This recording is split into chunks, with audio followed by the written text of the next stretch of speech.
So we all know that 2023 has been a massive hit for games all around, but there's been a lot of JRPGs too, and I've played a lot of them, so here are the top 10 JRPGs of 2023.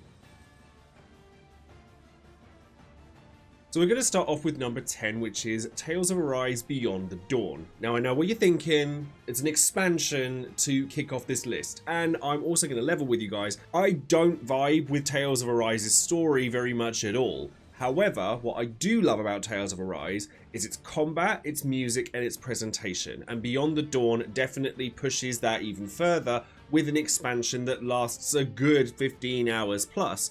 And it's a little on the expensive side, but being able to go back in and explore more of the combat and gameplay mechanics that make the Tales franchise as good as they are allows me to overlook some of the triteness of the narrative, the friendship speeches. It's all a little cliche for me, but I enjoy the gameplay of Tales of Arise enough that including the expansion in this list, albeit at the very bottom of it, was an include for me. So at number 9 we have Ast Libra Revision. Now I know that this game was released a while back on PC, but I reviewed this game a couple of months ago as it was newly released on the Switch. And if there are two things I like in games, it's JRPGs and Metroidvanias, and Ast Libra Revision does a pretty great job of being both of those things.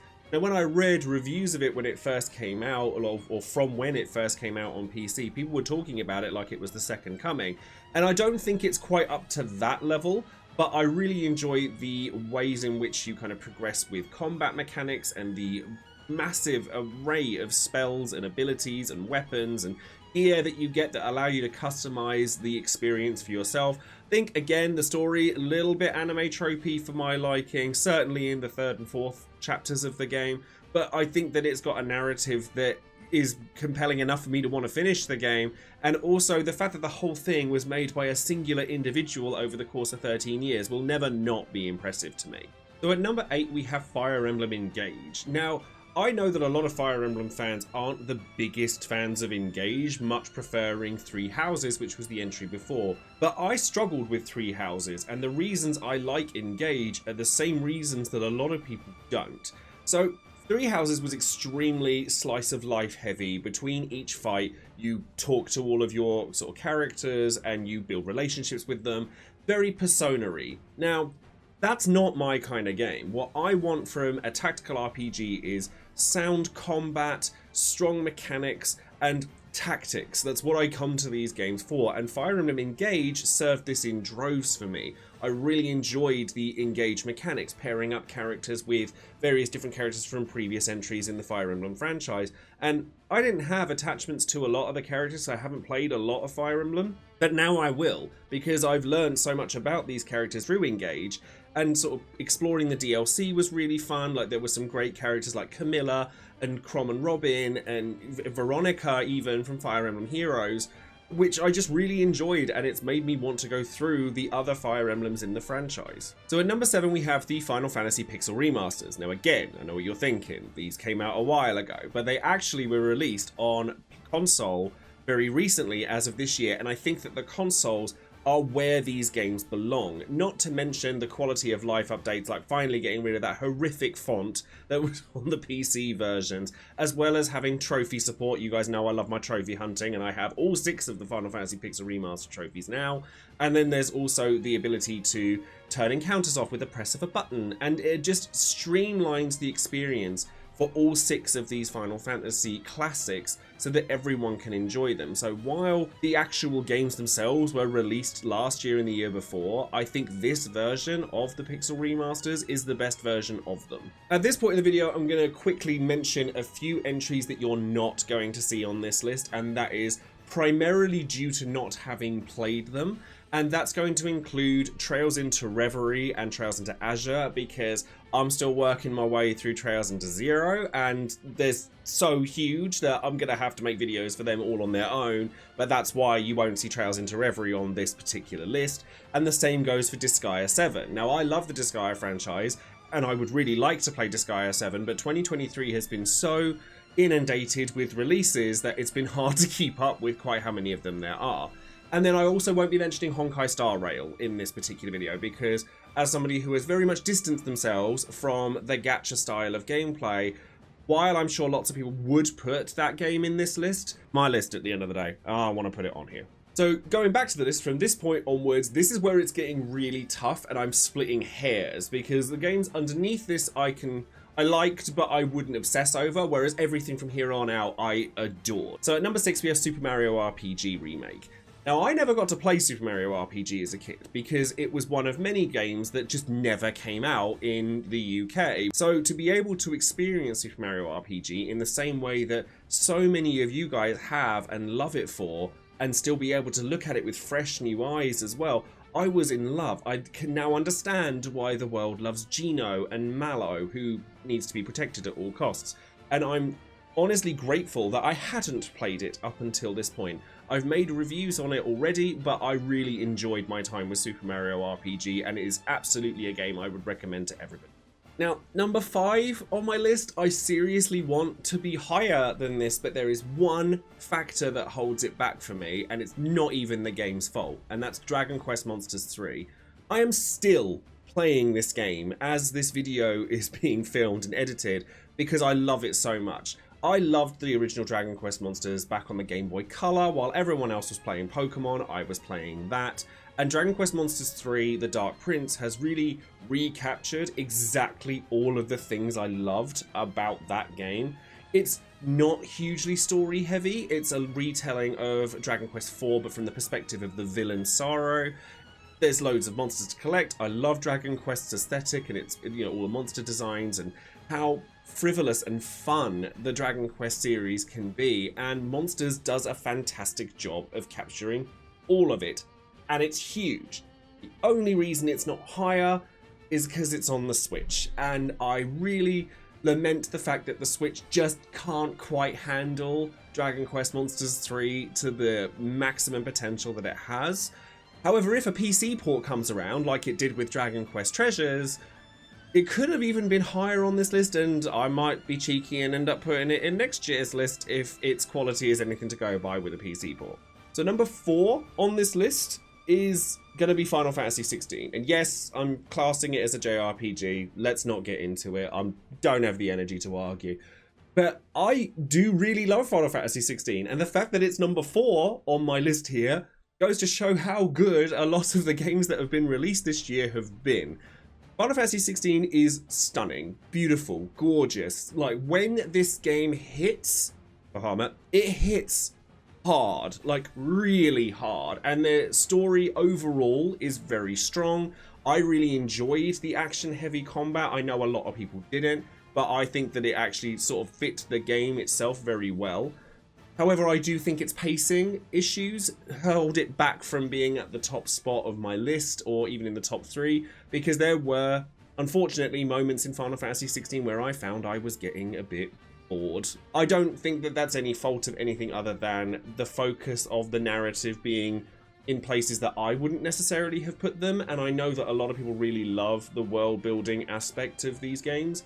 But I think that if I've learned anything from JRPGs over this year, is that I really enjoy the core game of any RPG, and therefore the quicker it can get to the point, the more likely I am to enjoy it. So when you have times in FF16 that you meander around a lot of things that, in my mind, don't really add anything to the core plot, and because the rewards for them were so paltry in terms of gameplay, I never felt that I would want to go back and enjoy it again.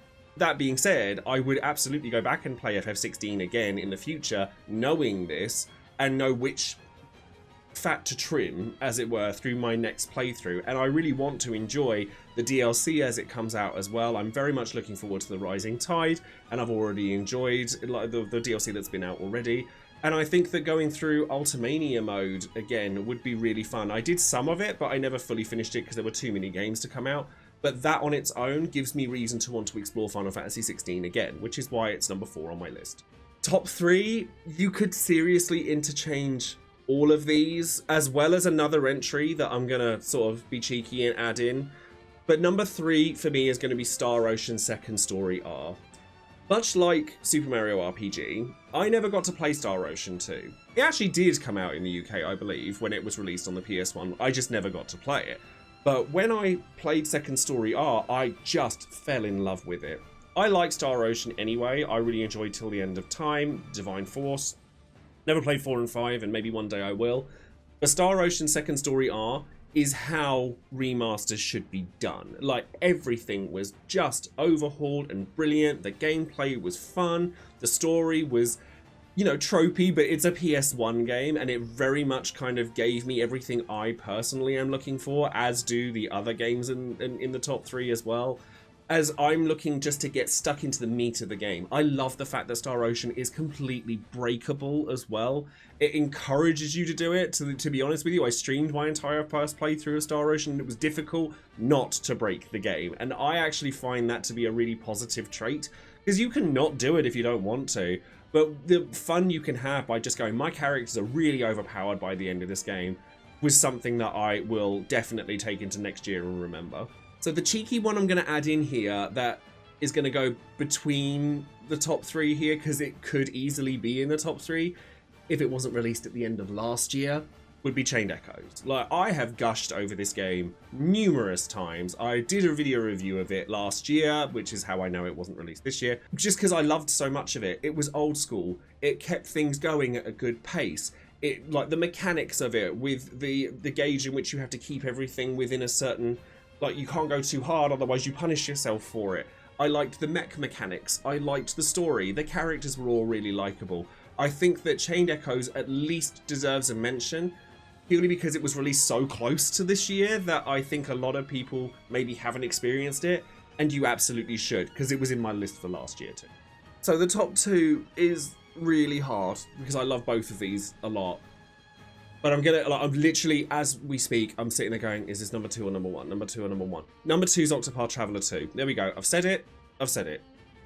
I loved it. I really loved Octopath Traveler 2. I think that everything that I had mild issues with in Octopath Traveler 1 was addressed in Octopath Traveler 2.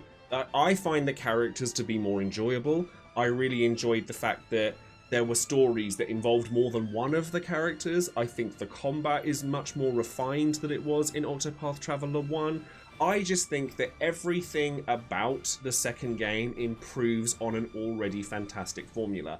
And because I'm such a big fan of the HD 2D style, I just want to see more games made like this. But between this and Star Ocean, I really am enjoying the renaissance of sprite-based artwork being used in RPGs, because maybe it's my age, maybe it's something else, but I just really love the video game-ness of it all. And I think that this year we've been taught that video games can still be video games and not be AAA productions and still look amazing. Like, I don't necessarily want a movie when I go to play a video game. I want a video game.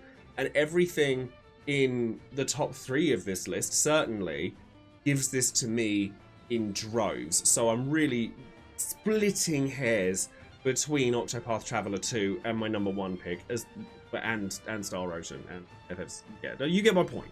So number 1 is Sea of Stars. Now, Sea of Stars made me cry, made me laugh, made me just joyful from start to finish. And the funny thing I find is that when Sea of Stars was released, everywhere I looked, people were obsessed with this game, as was I.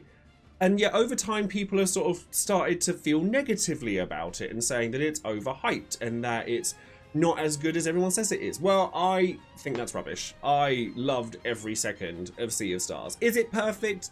No, but no game is. Would I have liked to have seen a little bit more variety in the skills that you use in combat? Yes. But the game was snappy, it got to the point, it didn't meander around too much, which is what really bugs me in JRPGs, but it still felt old school. Like, everyone compares it to Chrono Trigger. I actually don't think it's like Chrono Trigger that much at all. I mean, you have obvious sort of references, like the way the map looks and the way that combat is done, but I don't think of Chrono Trigger when I play Sea of Stars. I think of it as its own entity, and I can see its inspirations, but I really enjoyed a lot of the characters that were in this game. Garl is probably my favourite character in an RPG this year, period. I just enjoy his zest for life. I enjoyed the sidekicky character that actually just became the heart of the entire story. I thought he was brilliant.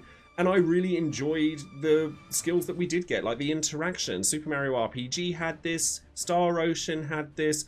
It's something that I really enjoy, is having something more to do than watching my gameplay itself, you know? And I think that Sea of Stars just accomplished this 100%. And I would love to see more from that studio. I went back and played The Messenger after Sea of Stars. I got the Platinum Trophy for that, and after doing Sea of Stars. And I want more. I just want more. So that's my top 10 RPGs, JRPGs of the year. Let me know in the comments below if you played any others that perhaps I didn't play. I imagine I'm going to get a lot of comments about Trails. I am working on it. RPGs are long.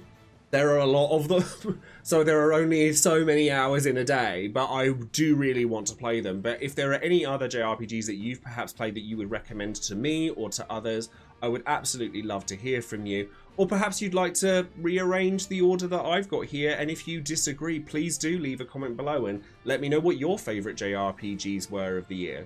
Before I go, obviously if you enjoyed this content, do subscribe to the channel, and if you want more JRPG content going forward, you can also come and find me on Twitch. I have a singular goal in 2024, and it's actually nothing to do with JRPGs at all. I want to be able to save up to afford to go to EVO next year and compete in a fighting game, because it's been my dream for many, many years. People know me for JRPGs, but I'm a huge fighting game addict, so I'm going to be playing a lot more of those in the coming months and in 2024 as well. I am also very, very pleased to show that I have been working on some artwork-based stuff as well. I've actually made my very first sticker sheet. You may have noticed in the corner there some of my artwork being used as stickers already, and I'm very pleased to say that I'm hopefully going to be able to sell these on a website. I need to make a website and everything first, but these will be coming in the near future, and these will also be sent out to my patrons as well, who have supported me through thick and thin, and I'm extremely grateful to all of you for doing so. And if you would like to support the channel further, you're more than welcome to click on the link in the description box below if you'd like to support the channel through Patreon as well. But that's going to be it from me. Thank you ever so much for watching, and Happy New Year if I don't see you beforehand. Take care, everyone. Bye bye.